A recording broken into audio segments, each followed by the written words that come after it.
Ìyá Alájẹ courtroom kọ lẹ́tà ńlá ránṣẹ́ s'Adaba Sioni Ati Prophetess Oluwatosin nípa ọ̀rọ̀ fídíò kan tí Prophetess Tosin ṣe fún Adaba Sioni tó mú Adaba fáwọn ìpè ńlá ràpàtà lóríṣiríṣi ránṣẹ́ sí Prophetess.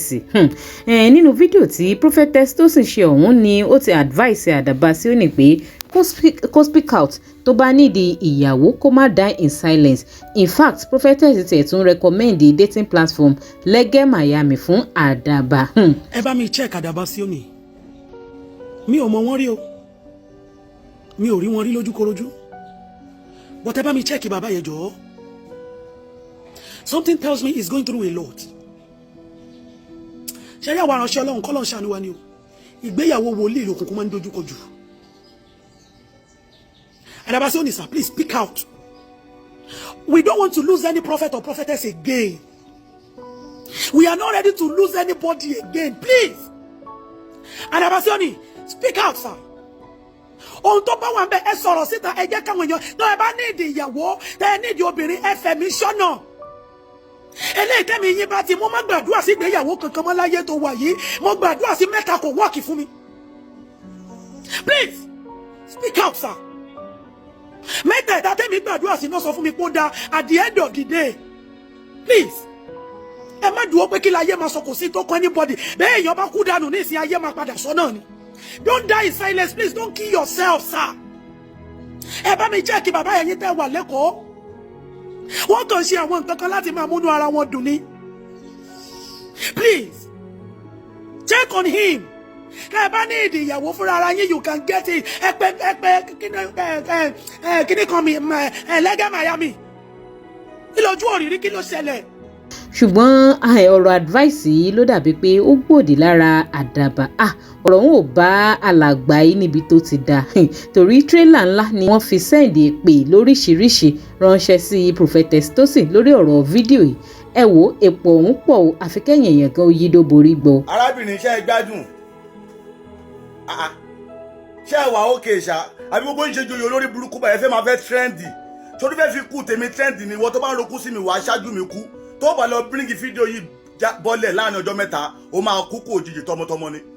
èwo ni bá mi ṣe kan Adaba Sioni is going through a lot kí ni ṣe àbò lórí ibú ni ẹni mo mú ẹ rí ni ẹjọ́ orí mi rí ni wò mí nínú ilé mi wò mí fàkìá nínú ilé mi tí mo wà ókè. èwo sọ pé Adaba Sioni is going through a lot ṣé ò ṣí èrè see my dad wọnú ilé mi onígbèjì Adaba Sioni is going through a lot. Are you crazy? Are you mad or something? Are you crazy? Are you crazy? Are you mad or something? Adaba Sioni is going through a lot. Kí ni mo pè é tí mo sọ fún ẹ pé I'm going through kí ni? Abẹ́ bíbù ṣe máa ń ṣe bí onídàgbẹ́lá oníwèrè lórí báyìí. Ọjọ́ ṣàbí o mọ̀ mi rí mi ò mọ̀ ẹ́ rí ọjọ́ òdo ti pè mí àbúrò mi àtẹ́jọ́ sọ̀rọ̀ rí ni.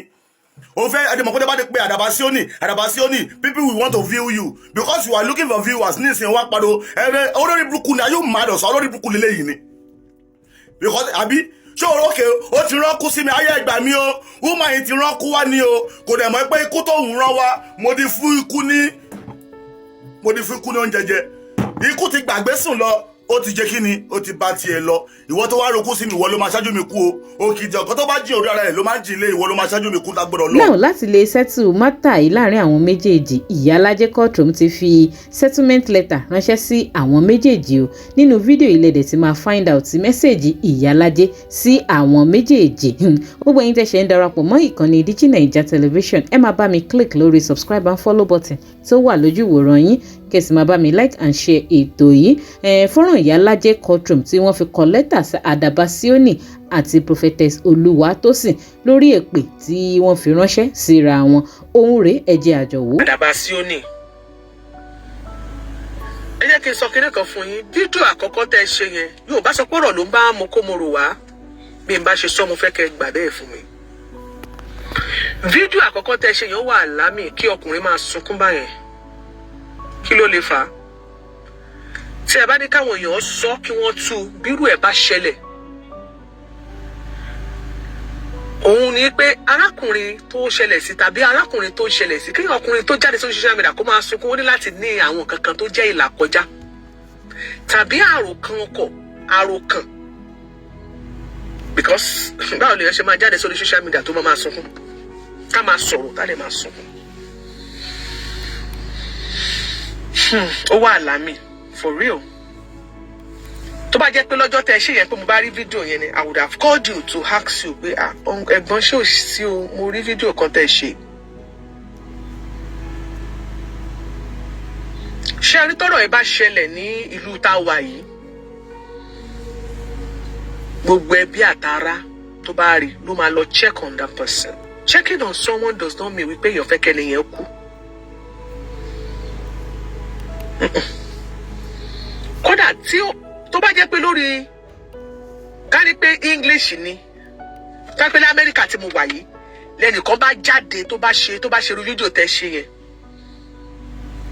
kódà àwọn ọlọ́pàá ẹ béèrè dáadáa àwọn èèyàn máa sọ fún yín èyí tẹ́ bá wà ní Amẹ́ríkà bẹ́ẹ̀ wà UK ẹ bá mi tí bá ń parọ́ kẹ́ máa já mi o wọ́n máa track down page ẹni yẹn or profile ẹni yẹn wọ́n máa track it down wọ́n máa wá ẹni yẹn lọ wọ́n á lọ díẹ̀ níṣà mi mọ state tó lè wà wọ́n máa track ẹni yẹn down àwọn ọlọ́pàá tó bá wà ní state yẹn tó wà ní county yẹn wọ́n máa lọ check ẹni yẹn nílé.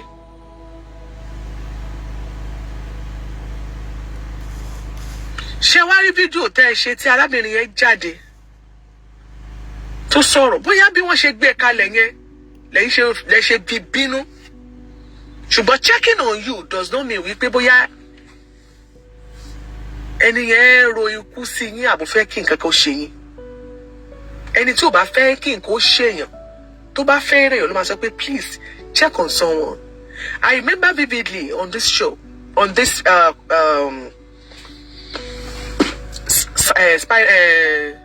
cyberspace tí arábìnrin kan tó jáde síta safeguarding ṣẹgbọn wọn ní yes it is called safeguarding wọn mi àpèké àná ni mo rí gbà thank you ma tí arábìnrin kan sunkún jáde tó bẹ̀rẹ̀ sí ní sunkún tó kàn wáṣọ tó kàn dá gbogbo kinní kan lẹ̀ láyà báyìí mo ní quite unusual àbúkò lèèyàn ṣe máa jáde báyìí ṣe ju fídíò mi ò tiẹ̀ kọ́kọ́ orí fídíò yẹn bọ́ ikọ́ lára àwọn èèyàn wa lórí ìkànnì ṣé ajá àyè kínní bóyá ajá àyè kínní ọ̀ṣọ́ ó ní àwọn ọ̀rẹ́ pé péjì wọn ni mo wà mú kàn pé ẹjọ́ o ẹni tó bá mọ lágbájá kó lọ wò ó kíní I was so scared bí fídíò kan tó ṣe mo kàn tó rí péjì ẹni yẹn ni mílíọ̀nù mo dẹ̀ rí mo bẹ̀rẹ̀ sí ní pè mi ò bá sọ̀rọ̀ rí before God and man that was my first and the last time. I was just calling, I was just trying mo wá bẹ̀rẹ̀ sí bẹ́ẹ̀ lọ́wọ́ àwọn ẹgbẹ́ ẹjọ́ mi mo lágbẹ́jà mo ti dé péjì ẹ̀ mo wo nọ́mbà tó wà ń bẹ̀ pé kò lọ o ẹjọ́ ta ló ní o I was calling people I was calling Maryland I was calling àwọn tó wà ní Newark New Jersey ta ló mọ lágbẹ́jà ta ló mọ ẹ lọ bá mi ṣé ẹ ti lọ bèrè ẹ ṣe lọ wò délé pé nǹkan tó sọ nínú fídíò ẹni yóò sọ pé òun fẹ́ kú kò lóun fẹ́ para o but there are some àwọn videos kan téèyàn bá ti ṣe lórí social media tó bá ti wà lámì. If you really care about that person, to read, the next thing is please try to check on that person. Ìgbà tí mo bẹ̀rẹ̀ sí send message, èmi mo ṣe pè mí ní kọ́kọ́ ni mo ń pè ní yẹn, I never knew. But ajá ayé kìíní ló jẹ́ ká mọ̀. Ó ló jẹ́ kí n observe torí mi ò sí lórí page ẹni mi sí lórí show. At the end of the day, I was able to reach her. She was so happy hearing my voice. Yalaje courtroom ẹ pè mí mo ní nǹkan báyìí ni lágbájá ló ṣe show ajá ayẹkìnní ló ní we should check on you and I've been trying to check on you my sister are you okay ṣé o sí wàhálà mo ní I'm now okay ma mo ní I'm so happy to hear that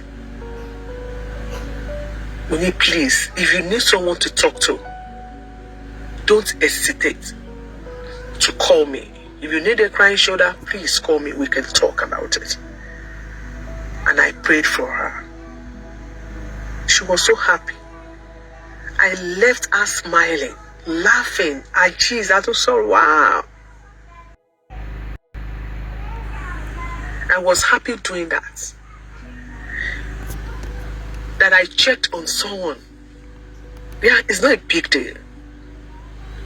Emi o African mentality about it. But here, safeguarding is good. To check on people. But ṣé wá rí ìgbà tẹ́ni yẹn wá sọ̀rọ̀ I expected 1 or 2 people to have called you, or to go to your inbox, uncle, or daddy, or ẹ̀gbọ́n, or àbúrò mi, or ọ̀rẹ́, are you okay? How are you? Blah blah blah. Tẹ́ bá rírun nǹkan báyẹn next time. We expected you to come out back, you come back to the social media to say, thank you. Like that lady, like she rightly did. She came back to say, thank you so much, everybody, for checking on me. I'm fine. I'm now okay.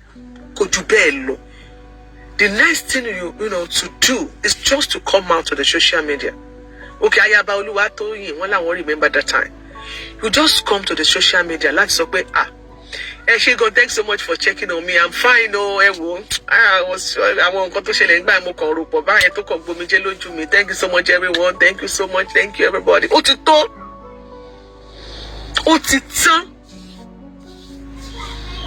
Come here, sharing content to worse in case I wait be here to put you kilo de. And no, please, mo paying it to it alone. Emma my shake me more. Ekpe oda. Bí ikú bí kíní káwọn ọ̀rọ̀ tẹ́ ń sọ yẹn ti jáde ó ti pọ̀ jù kódà ọ̀rọ̀ yìí ò dá lẹ́nu kẹfìrí ẹ pera yín ní wòlíì sá ẹni tó bá jẹ́ ènìyàn Ọlọ́run tó wòlíì ó gbọ́dọ̀ jẹ́ ẹni tó súnmọ́ Ọlọ́run ó gbọ́dọ̀ jẹ́ ẹni tí pẹ̀lú ipò tẹ́ wà láwùjọ ẹni tó bá ní 1 or 2 things tó ń pass through wọ́n máa ń wá sọ́dọ̀ yín bó dẹ̀ fẹ́ kẹ́ mọ̀ pé àtùpà òkè ń rí di ara ẹ̀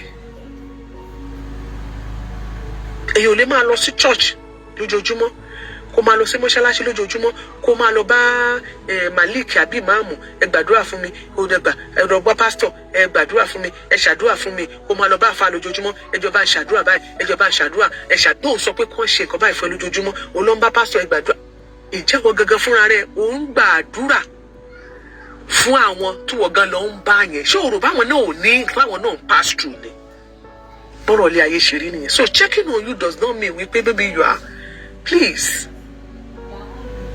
àwọn èpè tẹ́ iṣẹ́ yẹn ti pọ̀ jù gẹ́gẹ́ bí àgbàlagbà kò yẹ kẹ́ máa ṣépè báyẹn ẹ ò kéré nínú ayé kò yẹ kẹ́ máa ṣépè báyẹn gẹ́gẹ́ bí ẹni tí Ọlọ́run ti kẹ́yìn kò yẹ kẹ́ máa ṣépè mo dẹ̀ mọ̀ pé kò sí ẹni tí ò lè pass through anything that is what I want you to know kò sí ẹni tí ò ní tó ń pass through oníkàkùn ń fa ṣọ́ọ̀bù mọ́lẹ̀ ni so checking on you does not mean pé bóyá ẹni tó tẹ̀ ní kẹ́ check on gbọ̀ngàn lè ní nǹkan tó ń pass through but nítorí pé ó rí pé eléyìí wà àlámì ó lè gbé tiẹ̀ sílẹ̀ gan kó tó máa sáré du ẹ bá mi check on brother mi mọ̀ wọ́n ṣùgbọ́n fídíò tí mo rí ẹjọ́ bá mi ẹni tó bá mọ̀ wọ́n kó check on them kó check on him ẹjọ́ èpè yẹn ti pọ̀ jù èpè yẹn kù díẹ̀ káàtó èpè yẹn ti pọ̀ jù ẹni kárábìnrin yẹn jáde kó pull it down kó gbé fídíò yẹn wálẹ̀ ẹ̀yin gangan fúnra ara yín ibi tẹ́ ẹ ti sunkún yẹn ẹgbẹ́ yìí ló yẹ kẹ́ ọkọ̀ ti pull down náà ibi tẹ́ ẹ ti sunkún tó kù díẹ̀ káàtó tí wọ́n ń ṣe káàkiri tó wà lámì yẹn ẹ̀yin ló yẹ kẹ́ ẹ lọ pull it down because fídíò yẹn lóòótọ́ ó wà lámì